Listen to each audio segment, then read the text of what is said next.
সম্রাট আকবরের সময় ভূমি ব্যবস্থা চালু হয় এবং তখন এই হালখাতা মুহুরাত নামে কর আদায়ের উৎসবটি চালু হয়।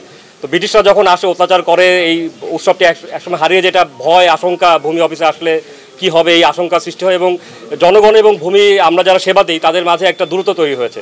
তো ঐতিহ্যকে ফিরিয়ে আনতে এবং সেই দূরত্বকে ঘুচিয়ে নিয়ে আসতে মানুষ যাতে সরকার অফিসে এসে ভালো বোধ করে, স্যাটিসফ্যাক্টরি সেবা পায়, সেটার জন্যই আমি এই আয়োজনটি করেছি। বছরের শুরুতেই বিভিন্ন ধরনের ব্যবসায়ীরা এই হালখাতা অনুষ্ঠানটি করে থাকে।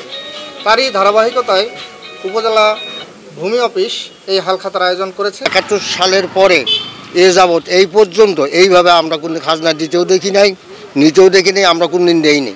আমার লাইফে আমি সর্বপ্রথম দেখলাম আর কি যে আসলে ভূমি অফিসে এইভাবে আসলে হালখাতার মাধ্যমে আসলে কর দেয়া হয়। আর সিলেন সাহেব ভূমি অফিস দিচ্ছে যে হালখাতার জন্য, এই যে হালখাতা আসিয়ে আমরা হালখাতা করলাম। ওই যে পরে মিষ্টি খোয়াইল, তারপর দই, তারপর মলা, তারপর আঙ্গুর ফল।